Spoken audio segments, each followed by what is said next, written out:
immédiate des sanctions économiques, commerciales et financières imposées à certains États qui n'ont pour seul tort que The la only thing recherche these de la states have liberté done pour leur wrong peuple. is seek C'est le freedom cas for de their Cuba. peoples. That's the case of C'est Cuba. aussi le cas de la It's République also the bolivarienne case du for the Bolivarian Venezuela, Republic of du Nicaragua, Venezuela, Nicaragua, de l'Iran Iran, et bien d'autres and pays. many other countries. Sur le chapitre des questions de développement, le Turning to Burkina tient à development rappeler issues, Burkina que, quelle Faso que soit leur wishes to pertinence, recall that les engagements en faveur du développement however worthy pris they may ici aux be, Nations development Unies initiatives taken n'auront here by the aucune chance de United succès Nations sans will la bonne have foi no et chance of l'implication de succeeding tous. if everyone does not S'agissant get de la involved réforme de notre and show organisation, good faith. il est temps In que le terms of our continent africain organization's reform, puisse it is participer de time plein for the droit au African Conseil de continent sécurité to de fully l'ONU, participate in the conformément à UN la Security position Council in africaine accordance with the reflétée African dans les position consensus reflected qui l'ont in porté. the consensus Cela agreements permettra de consacrer that le caractère produce that universel de position. l'ONU et de Giving réparer Africa its enfin rightful l'injustice place would persistante contre l'Afrique. cement the universal nature Monsieur le of the Président, UN and pour repair the conclure, historic injustice je voudrais which préciser continues que to le be done Burkina to Faso Africa. a foi Mr. en l'ONU. President, to conclude, I Il wish souhaite to toutefois make it clear that que Burkina les Faso has interventions deep de faith l'organisation in the se UN. fassent However, dans le respect this de la souveraineté des États organization membres, must take action de with leurs full choix respect for the stratégiques sovereignty of et member de states, leurs for their intérêts fondamentaux. strategic choices and their Au fundamental Sahel interests. souffle In the désormais un Sahel, vent de renouveau we're et d'espoir suscité par renewal l'avènement de la and hope Confédération burn AES. bright, and that Le Burkina has Faso been demeure born of convaincu the que AES cette nouvelle Confederation. communauté We remain sous-régionale convinced that this d'intégration, new qui n'est dirigée contre sub-regional aucun pays et community aucun peuple, peut contribuer which en is not collaboration taking aim avec at des any partenaires country or any sincères people can dans une contribute, démarche working together dépouillée with de toute hypocrisie sincere partners à la lutte contre le to terrorisme move et forward without any l'insécurité hypocrisy au and Sahel. fight against terrorism and Dieu insecurity bénisse in le the Burkina Sahel. Faso. May God bless Burkina Faso. Dieu bénisse la May God Confédération bless the AES. AES Confederation. Dieu May bénisse God l'Afrique. bless Africa. La patrie ou la mort, Fatherland nous or vaincrons. death, we will prevail.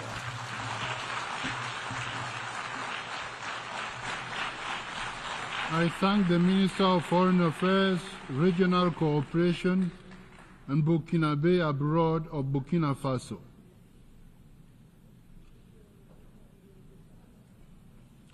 I now give the floor to His Excellency Jean-Claude Gagoso, Minister of Foreign Affairs, Francophonie, and Congolese abroad of the Congo.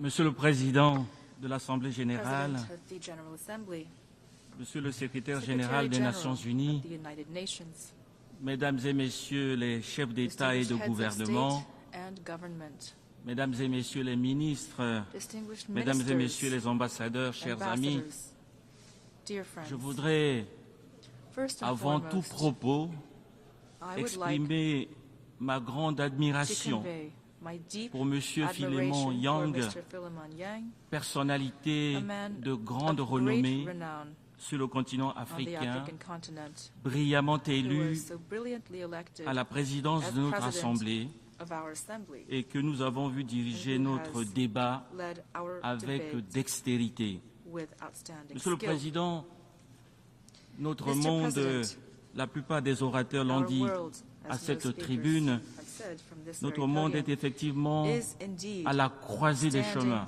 at a crossroads. Il est confronté à une sorte de It is facing spirale a sort of deadly funeste spiral de crises of imbriquées overlapping crises et de conflits and dangereux dangerous que l'on conflicts, croirait presque which one might think irréconciliables. are all but unresolvable. En effet, les situations de guerre ou de violence armée Situations involving de war tous ordres and en armed Ukraine, violence of en all forms, Palestine, Ukraine, in au Palestine, Liban, in Lebanon, au Soudan, in Sudan, dans le Sahel, in the Sahel, dans la Corne de l'Afrique, in the Horn of Africa, dans l'Est de la in the République east démocratique of du the Congo. DRC.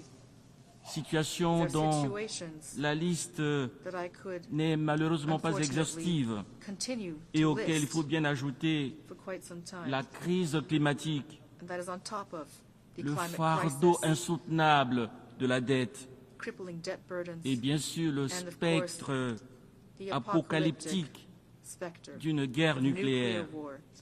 These sont autant de are all défis existential existentiels, challenges, Monsieur le Président, Mr. President, qui that interpellent will aujourd'hui require ce qui what reste de la remains sagesse of our humaine human wisdom, et qui interroge sur ce qui nous reste what de remains la to us conscience du of bien our et du mal. understanding of good and evil.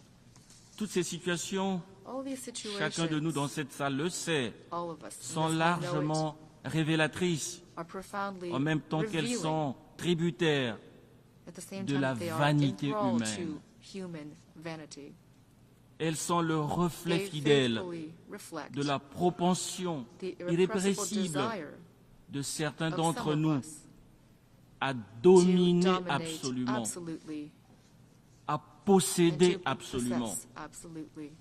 Un vice This is an pernicieux insidious vice, qui plonge ses racines surely certainement rooted dans in la the genèse de very l'humanité, origin of mais que humanity, nous ne sommes toujours pas parvenus we à éradiquer. have yet to eradicate completely. Du haut de cette tribune, From au this nom de la podium, paix, j'en appelle speaking au ressaisissement for peace, de la part de tous ceux qui exercent le I pouvoir call politique for all de those par le with monde. political power throughout the world Au nom de la paix, to hear me. j'en appelle à la sagesse For the sake collective, of peace, cette I call vertu cardinale upon que their prodiguaient collective wisdom, inlassablement this cardinal les anciens virtue that was dans taught toutes by nos the sociétés, ancients en in all of our Afrique, societies, en Asie, in Africa, en Europe, Asia, dans les Amériques, Europe, dans le the Pacifique. Americas, in the Pacific. Au nom de la paix, For the sake j'en of peace, appelle à la pleine I'm calling conscience upon de the ce que nous ne sommes conscience qu'une of all of race us humaine, to embarquée dans awaken le to the même fact that we navire, are one single liée human par race, une communauté de destin, traveling on the same ship, tenue par des obligations linked as a community of réciproques destiny, bound by et des devoirs reciprocal partagés. obligations and by shared J'en appelle duties. tout simplement à la fraternité I call humaine, Upon cette universal utopie fraternity, généreuse, human sublimée au temps des Lumières, this generous et qui a utopia nourri that en emerged during the 1948 Enlightenment and which in la 1948 Déclaration led to the universelle Universal Declaration of des Human droits de Rights, l'homme, devenu which le has become credo de the tous les credo of humanistes. all humanists. Monsieur le Président, Mr. President, notre monde our world a vitalement is besoin in dire de need renouer avec of la paix. rediscovering peace. Sinon, il Otherwise, court droit à sa perte. it is La paix n'est pas rushing une toward its own option. perdition. Peace is not Elle ne peut pas être just une an option. It alternative. is not an alternative. La paix est un Peace is an impératif. imperative. Et cet impératif And this doit s'imposer à imperative tous, falls upon all of us, partout et en tout lieu. everywhere. C'est précisément cet impératif de paix, Monsieur le this Président, Imperative qui porte for aujourd'hui peace, Mr. les efforts de President, médiation that de l'Union drives africaine the en mediation Libye, efforts today of the African pays Union in où le Libya, président Denis Sassou Nguesso, a country au nom de qui je where prends la President parole, Denis Sassou où le Nguesso, président on behalf Denis of Sassou whom I Nguesso speak, s'investit has sans compter been depuis des années striving pour un apaisement tirelessly for years général, pour une réconciliation general inclusive, peace and for inclusive à force de reconciliation. persévérance et Through d'opiniâtreté. perseverance and Le force comité of de haut will, niveau de l'Union the high-level africaine sur la committee of Libye the African qu'il Union préside on Libya, est parvenu which he presides, à faire asseoir autour has de la been même able table to bring les frères his ennemis d'hier. enemy brothers Ce around comité the les a same table. encouragés à se parler. This committee encouraged them Il to les a speak to each incités other, à se encouraged pardonner them to forgive et each il les a other, persuadés and convinced de donner them la to prépondérance à la to justice, justice, soubassement de that l'état de droit foundation auquel of aspire the rule of cette law, Libye which qui renaît Libya aujourd'hui has de been ses aspiring cendres to, comme Libya, l'invincible which phénix. is now emerging from its ashes, Cet apaisement like the invincible recherché phoenix. obstinément This peace, et so cultivé patiemment diligently sought and so des années patiently durant devrait cultivated bientôt for years se now, matérialiser will par soon la signature culminate solennelle in par toutes the les parties à Addis official Abeba signing by all parties in d'une Addis charte Ababa de la of réconciliation. a reconciliation Ainsi, charter. le chemin devant mener aux élections From there, générales, libres et démocratiques tant General, attendues free democratic serait elections, so largement long balisé. awaited, will be held. Monsieur le Président, le Mr. renouveau President, du The multilatéralisme renewal of multilateralism, sous-jacent au which pacte de underlies l'avenir the pact for the que nous venons future, which we d'adopter just adopted, passe bien évidemment par clearly l'affirmation will d'un monde require the multipolaire, affirmation of a multipolar parangon world, de la diversité a paragon des expressions of the culturelles. diversity of Il cultural passe par un monde expressions. juste, It will require stable et a équitable just, où stable, cohabitent equitable tous les peuples world du monde in which all sans peoples distinction can aucune, coexist on an ni de equal race, footing, race entre without guillemets, discrimination based ni de on tradition, ni de race, tradition, religion. or religion. D'où l'impérieuse nécécité de réformer Whence the les urgent institutions need to internationales reform international issues de la institutions Seconde Guerre mondiale, that emerged after à the commencer Second par le World War, Conseil de sécurité beginning with the des Nations UN Unies, Security Council, qui doit épouser which must le visage reflect cosmopolite de notre our monde modern par une cosmopolitan représentation plus world juste des through peuples. a more just representation C'est of the world's ici peoples. le lieu de rappeler Here, le plaidoyer repeat légitime de l'Afrique Africa's pour 2 sièges legitimate de membres permanents avec for droit de 2 veto au sein de ce seats among Conseil. permanent members of the Security À ce Council propos, with veto rights. mon pays réaffirme My country la centralité reaffirms et la the pérennité central and de la lasting position role commune africaine of telle the qu'elle a été African common consignée position dans le as consensus laid de out Zulwini in the et la Eswatini déclaration de Consensus Sirte. and the Sirte Declaration. Le moment est venu, Mr. President, the time has come Monsieur le Président, Mesdames et Messieurs, pour que l'Afrique for Africa prenne toute to sa take place up its dans le rightful concert des place nations. in the community of À nous nations. donc, And thus, représentants des nations it alliées, is up to us, ici présents, representatives of the de allied faire le nations choix de present l'honneur. here, to À nous choose d'entrer dans l'histoire to make the par la honorable grande choice porte, en nous to éloignant enter à tout jamais history through the des front préjugés moyenâgeux and to once and for et des all stéréotypes eradicate abscons sur l'Afrique. medieval prejudices À and nous de obsolete consolider stereotypes on et Africa. d'amplifier It is up nos to us to convergences consolidate and généreuses. magnify C'est our la même many qui trace les convergences, vrais chemins de those same l'histoire des hommes. convergences that light the true path Monsieur le Président, in the history of man. il n'y aura aucun Mr. développement President, durable there can be no sustainable sur development aucun continent on any continent si notre if our planète country, if our n'est pas planet protégée is des not facteurs protected destructeurs de l'environnement. from the destruction of the environment. Le changement climatique Climate change est aujourd'hui has now une become menace an existential existentielle. threat.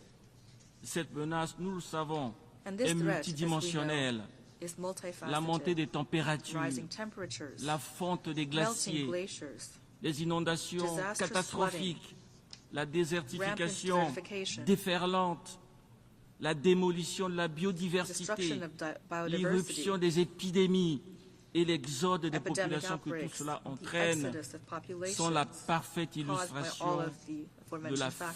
All of fragilité these qui caractérise clearly désormais notre illustrate belle planète bleue. the fragility of our La beautiful communauté des blue nations n'a planet. guère plus The d'autre community choix of nations que has d'agir. no choice. It must take action Agir ici et here maintenant. and now, Agir sans It must hésitation, act without avec hesitation, rigueur et responsabilité, with rigor, with afin responsibility, d'épargner à notre monde to un save bouleversement our world cataclysmique from irréparable.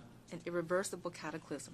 L'un des axes de cette action, One of the c'est pillars bien of évidemment this action, of course, une afforestation Is intelligente, intelligent Et reforestation le reboisement généralisé and de la planète. universal reforestation of the planet. Chacun devant apporter en We quelque must sorte all sa pierre à l'édifice. contribute as far as we Eh can. bien, la République du Congo et The l'Union Republic of africaine Congo and the sont venus à African cette Union 79e have come to this Assemblée 79th générale General Assembly avec une stratégie bien with élaborée a well-developed que ma strategy, délégation a which my déjà delegation inscrite has au already rôle des prochains travaux en commission registered en tant que projet de résolution. as a draft resolution Cette for stratégie, the upcoming work of our committees.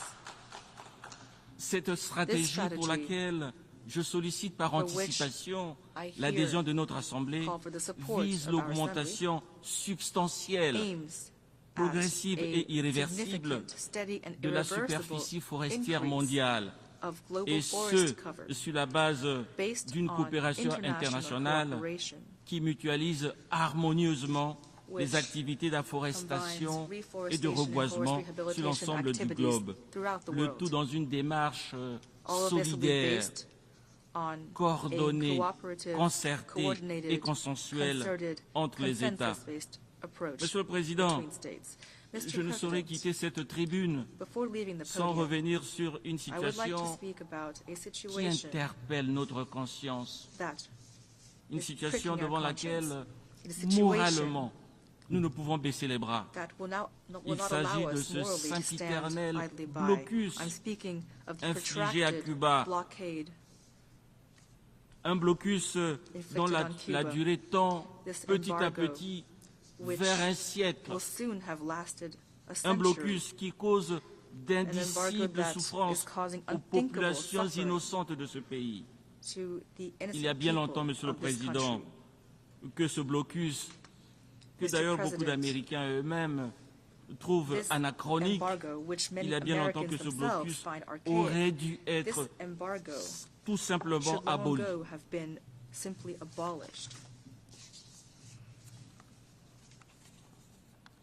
Une fois encore, Once again, je voudrais en appeler like à la sagesse du peuple américain to call et à la upon the sagacité wisdom de ses dirigeants, of the qui pour people la plupart, nous le savons, and n'ont leaders rien à of voir the United States, avec cette sorte most of whom, as we know, d'avatar have had nothing to résiduel do de la guerre with froide. this lingering phantom J'exhorte le of the gouvernement Cold des War. États-Unis I à urge the tourner à government jamais of the United cette States page douloureuse to once de and for all l'histoire turn de the deux page peuples on this nés tous deux du painful brassage history métissé of two people, et de two l'osmose peoples both culturelle born of a melting entre pot, l'Europe the et miraculous l'Afrique. cultural osmosis between Pour Europe terminer, Monsieur le and Président, Africa. Mesdames et Messieurs, In closing, Mr. je President, forme le ladies vœu and gentlemen, de voir tous I les speak on peuples du behalf of all monde the peoples of the world, s'engager résolument hoping dans le combat pour that l'émergence we can staunchly d'une fight for humanité the nouvelle, emergence of a new d'une humanité humanity, a peaceful pacifique, humanity, qui tourne définitivement le dos which turns its à la back upon guerre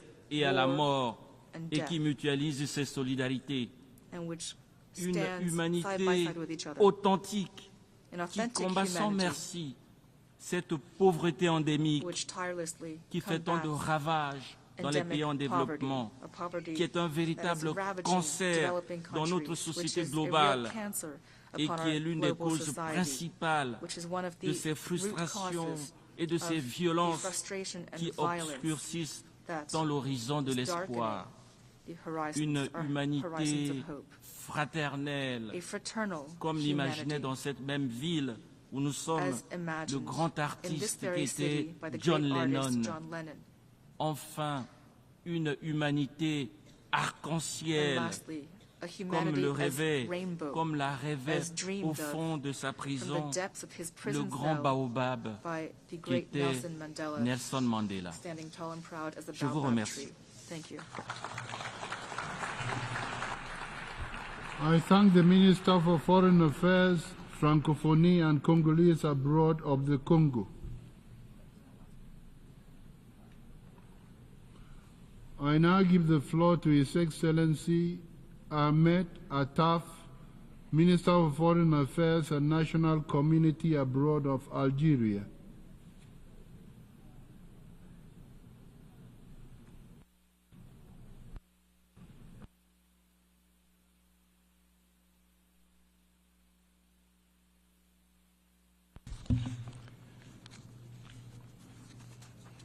شكرا سيد الرئيس.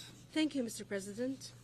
نجتمع مجددا في رحاب منظمتنا We are once الأممية again meeting at the United وعالمنا Nations يمر and our بمنعطف world بالغ is at الدقة a critical, sensitive والحساسية and dangerous والخطورة. juncture, منعطف يسومه تراكم النزاعات characterized by the accumulation of والأزمات conflicts, crises, والحروب wars, واتساع هوة and a الفوارق widening التنموية gap of development بين الشمال disparities والجنوب between the north and the وتفاقم south, حدة as well التغيرات as المناخية worsening climate والمخاطر change البيئية and environmental risks بكافة أنواعها of all kinds. وأشكالها.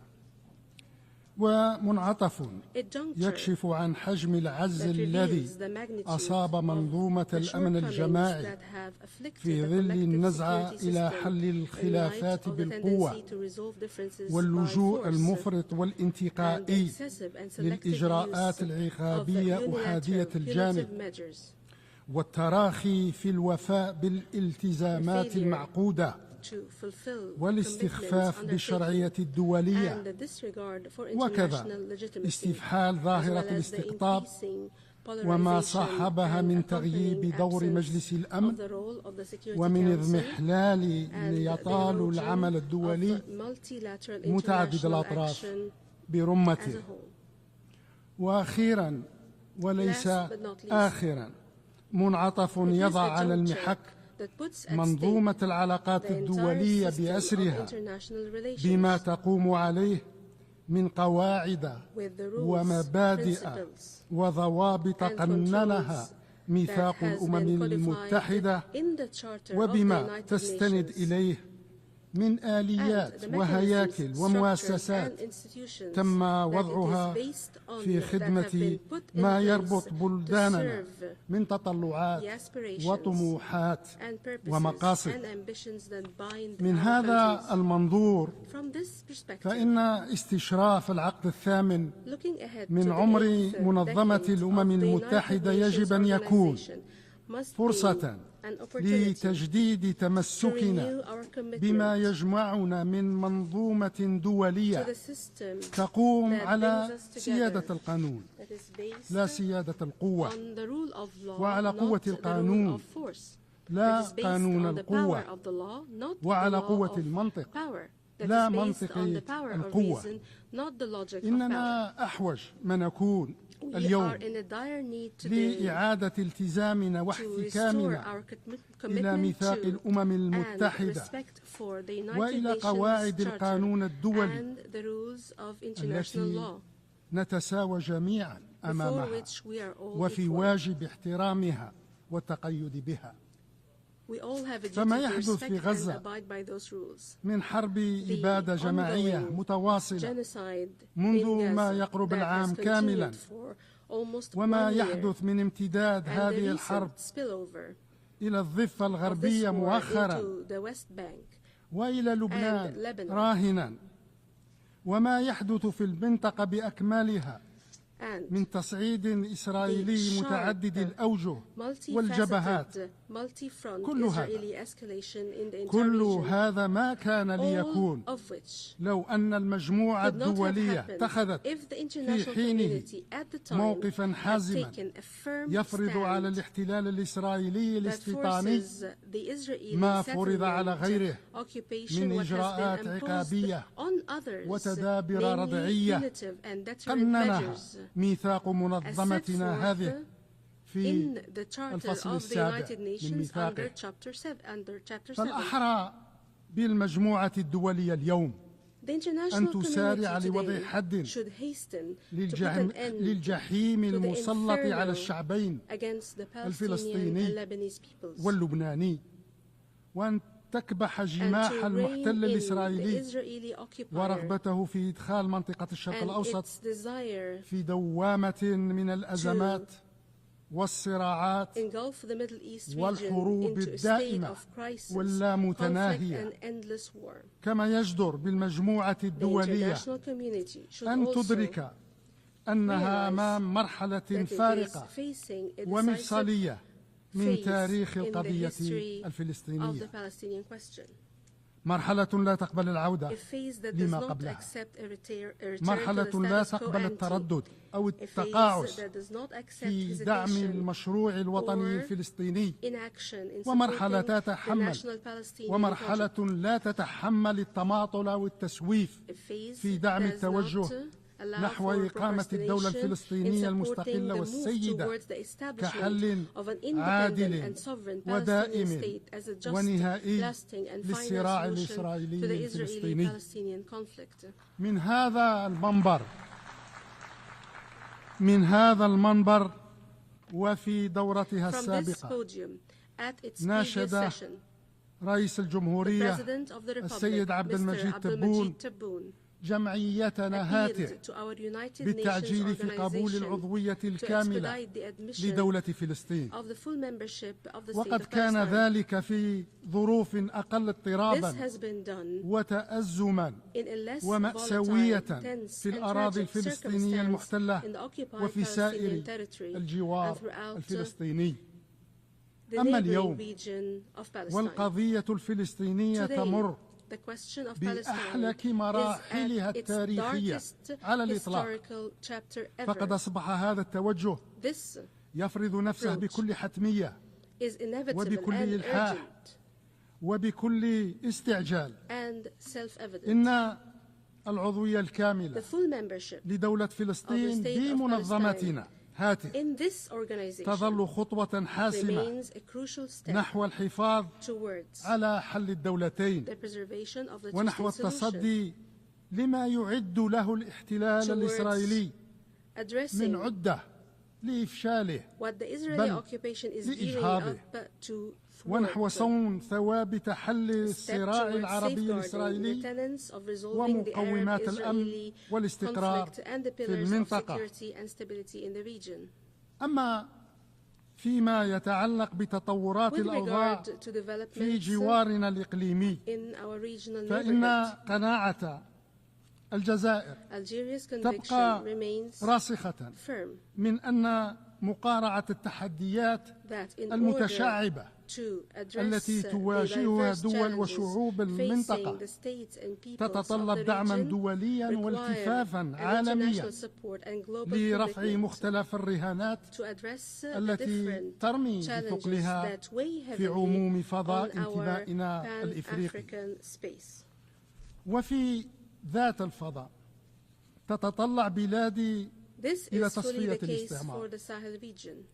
تصفية الاستعمار تصفية نهائية Apologies, the interpreter وذلك notes. عبر In this طي same آخر vein, صفحة we look forward من to صفحاته ending التي لا colonization تزال وللأسف by ماثلة turning the last أمامنا page of على أرض colonization, الصحراء الغربية. which we see on فللأمين العام the للأمم territory of the المتحدة Western Sahara. ولمبعوثه الشخصي كل We الدعم provide all support والسند for the منا Secretary General نظير and جهودهم his الرامية personal لتمكين envoy in طرفي their النزاع efforts to enable المملكة the two parties, المغربية the Kingdom of Morocco وجبهة and البوليزاريو the Polisario Front, من استئناف مسار to المفاوضات resume المباشرة the path of direct بهدف negotiation الوصول إلى حل to سياسي reach a يضمن political للشعب الصحراوي solution that will ممارسة guarantee for the حقه Sahrawi people غير القابل the للتصرف أو exercise of التقادم its في تقرير inalienable مصيره. right of self-determination ولمن that is not يراهن subject to the statute of ولمن limitation, يراهن على and تكريس as الأمر for الواقع those الاستعماري that seek بربح to الوقت entrench the status وتزييف quo المعطيات of colonization الدامغة by وتكثيف falsifying المناورات the اليائسة clear facts لصرف and through الأنظار عما desperate هو maneuvers ثابت to وجلي. distract attention from what فإننا is نؤكد clear. We would like to أن ظاهرة reaffirm الاستعمار that colonization مآلها الزوال طال الزمن أم قصر، must end وبأن no matter الحقوق الشرعية how long والمشروعة time passes, للشعب and that الصحراوي legitimate rights of the ستجد Sahrawi people طريقها للنفاذ will عاجلا be implemented أم آجلا. sooner or later. أما فيما يخص الجارة As for أما فيما يخص الجارة ليبيا فإن Libya, الجزائر تؤكد على حتمية الإسراع في معالجة آفة التدخلات calls الخارجية for the التي expeditious تنهك addressing of the مقدرات scourge of هذا foreign البلد interference, الشقيق which is sowing وتغذي discord in that brotherly الانشقاقات country and fueling clashes والصراعات and بين conflicts أبنائه. among its people. إذ ذاك Only then, وإذ ذاك فقط only then, يمكن للأشقاء our الليبيين أن Libyan brothers يجتمعوا حول come أرضية together توافقية on a تسهل تحقيق أهداف consensus المصالحة that الوطنية begins to achieve the goals of وتيسر national التوجه reconciliation نحو and تنظيم fosters a trend انتخابات towards حرة the organization of fair ونزيهة and free وشفافة، and transparent وكل هذا في elections. خدمة All of this في in the خدمة service أسمى of the مقصد high نرجوه purpose ونترجاه that we من desire صميم وجداننا from the وهو bottom of our توحيد hearts, ليبيا which is the شعباً unification of Libya, وأرضاً its people, its وحكومة territory, its government, ومؤسسات. and its institutions. وعلى الصعيد القاري At the تواصل continental الجزائر level, Algeria جهودها is continuing ومساعيها its الرامية efforts and endeavors لتقديم مساهمة to نوعية make a في العمل qualitative الإفريقي contribution to the الجامع، African overarching وذلك على action ضوء الأولويات in light of the التي priorities حددتها firmly الأجندة القارية set by the continental بشكل agenda. حاسم وقاطع. فإفريقيا تتطلع أولا Africa. إلى تفعيل First and foremost, looks حلول forward to the activation إفريقية of المنشأ African-led والتطوير solutions والتنفيذ as well as لإخماد development and فتائل implementation الصراعات وحل to put an مختلف end to الأزمات conflicts والنزاعات and to address التي the different تكابدها crises and conflicts afflicted دول وشعوب القارة. that the different peoples وإفريقيا and countries of تتطلع the ثانيا continent إلى are كسب afflicted by, رهانات التنمية الاقتصادية further, والالتحاق بركب الثورات Africa المشهودة راهنة looks forward في to مجالات الذكاء addressing الاصطناعي economic development, والرقمنة enjoying the revolutions in والطاقات artificial المتجددة. intelligence, وإفريقيا digitalization and تتطلع renewable ثالثا energy. إلى الدفع بأولويات الاستراتيجية Third, Africa التي is تصب looking forward to في advancing صميم its strategic إصلاح priorities, المؤسسات which are at the المالية heart of the والنقدية reform of والمصرفية international الدولية financial, monetary and لتحسين banking التمثيل institutions, الإفريقي to improve فيها African representation والمعالجة in these الهيكلية institutions, as well as the للمديونية structural العالمية وكذا reform of التمويل global الدولي indebtedness, الكافي as well as واللائق international بمقتضيات financing that is appropriate to the التنمية requirements على of المستوى development القاري. at the continental level. وإفريقيا تتطلع رابعا وأخيرا Four, and إلى finally, تصحيح الظلم التاريخي Africa looks المفروض forward to عليها في مجلس الأمن وتمكينها correcting the historic من شغل injustice مكانتها imposed الحقة on it at the Security بهذه Council and الهيئة enabling it to الأممية occupy المركزية its rightful place امتدادا at this لانضمامها central body مؤخرا of the United Nations كعضو دائم في مجموعة 20 as it وبذات is القدر من currently- الالتزام الذي as it يحظوها has recently joined على the الصعيد G20 القاري as a permanent member تواصل الجزائر مساعيها with the same وجهودها commitment at the continental level. الرامية Algeria continues its endeavors to لإقامة شراكة متوازنة establish a ونافعة balanced, وهادفة beneficial and meaningful partnership في منطقة الساحل الصحراوي in the Sahel التي region, تعيش أوضاعا هشة which is currently من جراء ما undergoing تعانيه دول هذا a الفضاء fragile situation من تفاقم as countries من in our تفاقم region الاضطرابات السياسية are suffering from an ومن escalation تعاظم of الأخطار political unrest الإرهابية and an increase ومن in استشراء حدة الفقر the وغياب threat of بالآفاق terrorism and آفاق التنمية المستدامة the absence فضلا of عن sustainable استفحال development, as ظاهرة well as the التغيرات spread المناخية. of the phenomenon of وأمام climate هذه change. الأوضاع فإن الجزائر Algeria, تجدد in the face of all this, تضامنها المطلق reiterates مع its, كافة دول وشعوب solidarity المنطقة with the peoples منطقة and countries الساحل of الصحراوي the Sahel region. مؤكدة على قناعتها We الراسخة stress أن our firm أمنها belief that our واستقرارها security and ورفاهها stability and جزء لا يتجزأ من أمن واستقرار prosperity is ورفاه part of that جوارها of وفضاء the security, prosperity, انتمائها stability of الإفريقي. its neighboring African region.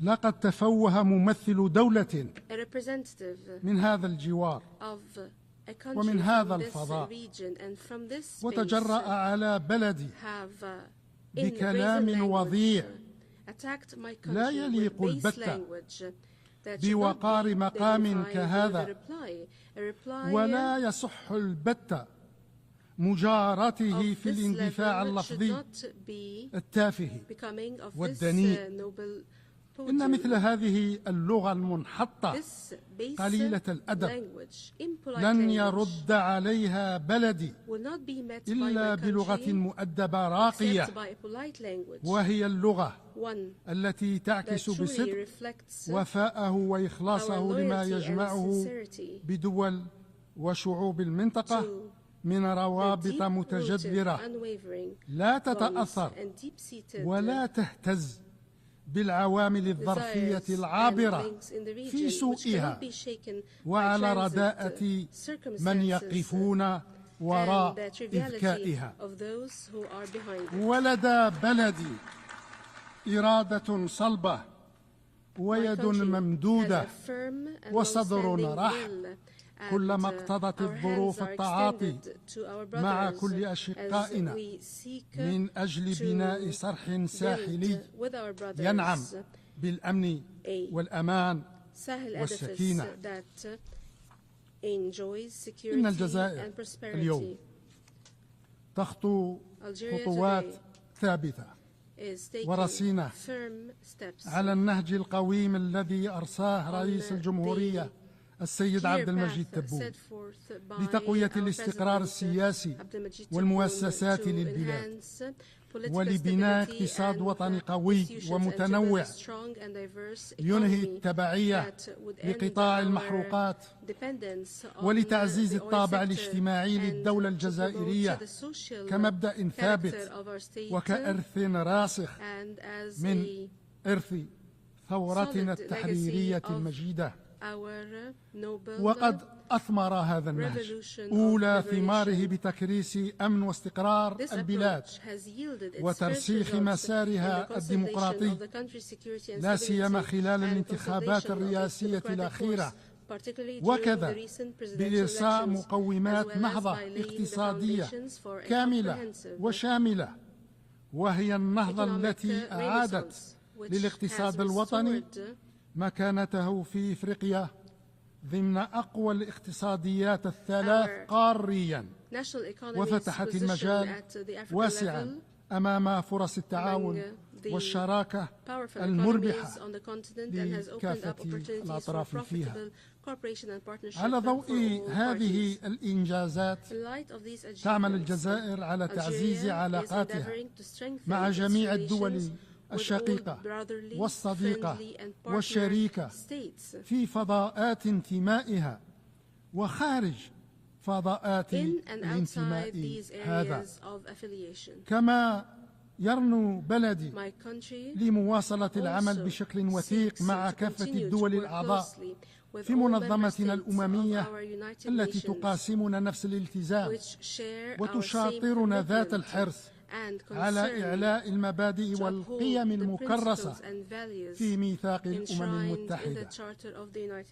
فبالرغم من أن الوضع الذي يمر به عالمنا اليوم له من الصعوبة والخطورة ما يثبط أقوى الإرادات ويثني أعتى العزائم وأشدها، إلا أن ثقتنا كبيرة من أن الأمل يبقى قائما، ومن أن الطموح يظل متاحا، فمن صلب الأزمات تولد الفرص، ومن رحم المعاناة تشحذ الهمم، ومن قلب الشدائد يشرق الأمل.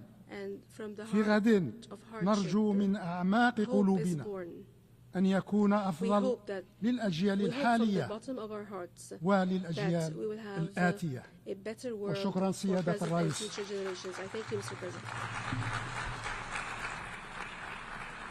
I thank the Minister for Foreign Affairs and National Community Abroad of Algeria. I now give the floor to His Excellency Albert Shingiro, Minister of Foreign Affairs and Development Cooperation of Burundi.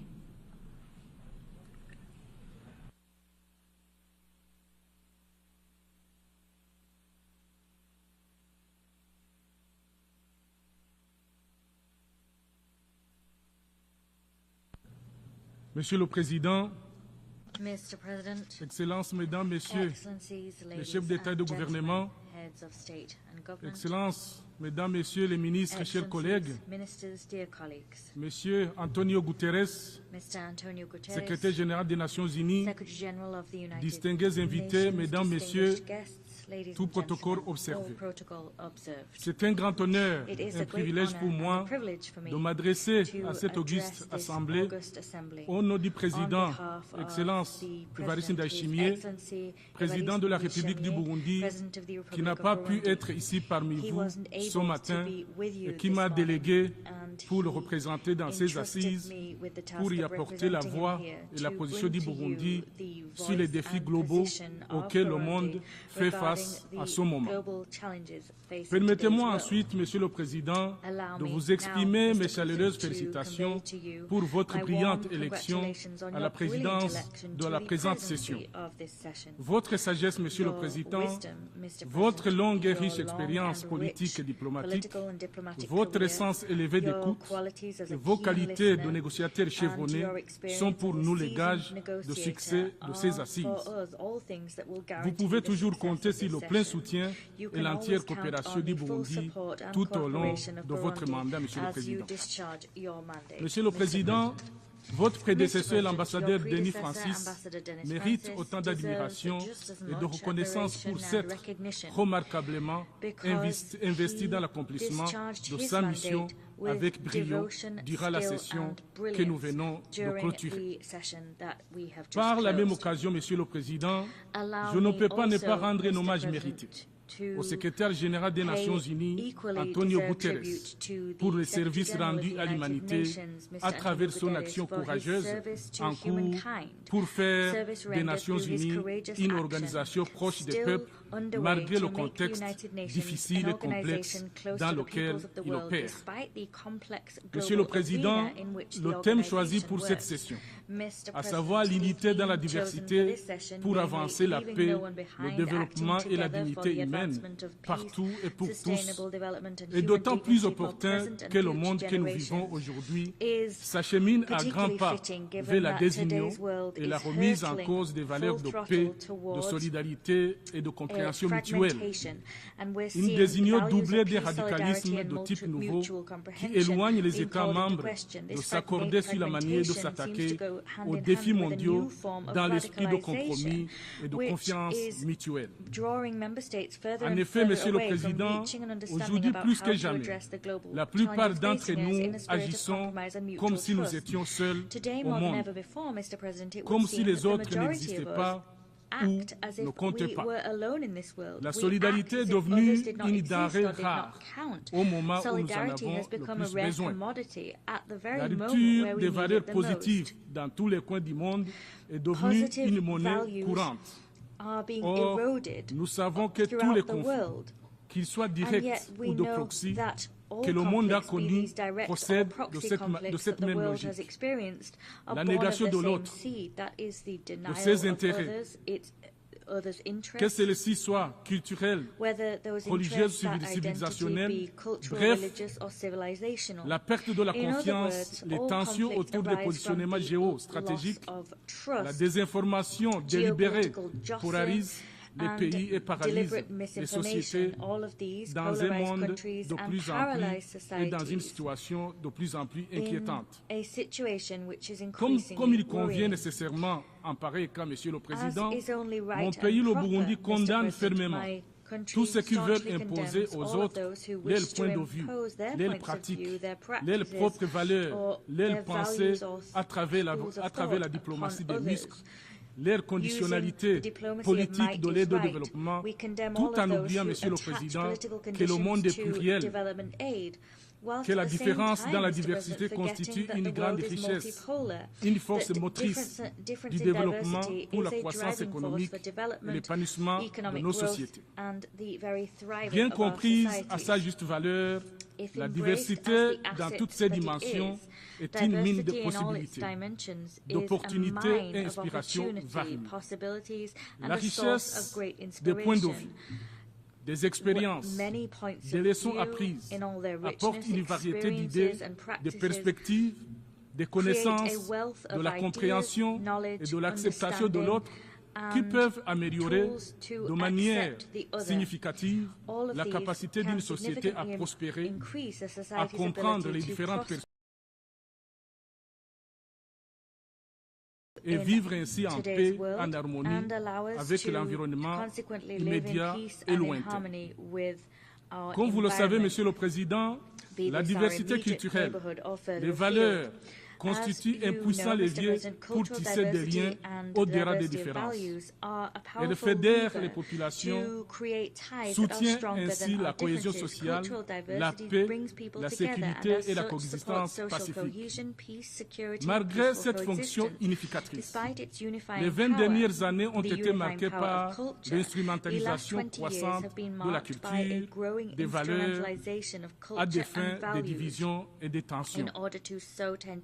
Du fait de sa signification et de son lien intrinsèque avec les populations, la diversité culturelle et les valeurs auxquelles nous tenons ont été de manière croissante placées en première ligne des conflits et utilisées comme un outil de division, voire même une arme de guerre et even par-dessus a tout, weapon of war Monsieur le Président, used dominer first les and foremost, sociétés Mr. affaiblies, President, particulièrement to dans les régions subjugate les weakened plus societies, fragiles particularly du monde. in the most fragile regions of our world. Cette exploitation This égocentrique de la narcissistic culture et des exploitation of valeurs culture and a non values seulement contribué au has prolongement des crises et des conflits, contributed to mais extending également à la crises and privation de conflicts, l'exercice but des it's droits de also l'homme, led to notamment human rights les being droits eroded, économiques, namely sociaux et economic, culturels. social and cultural rights. Aujourd'hui, plus qu'hier, Monsieur le Today, Président, more than combler ever ce before, fossé entre les cultures narrowing the et les divide valeurs, between les cultures, civilisations values and civilizations est urgent et is nécessaire urgent pour and asseoir la paix, necessary la in stabilité, order la to solidarité establish et peace, le développement stability, inclusif solidarity, qui ne laisse and personne allow pour inclusive compte.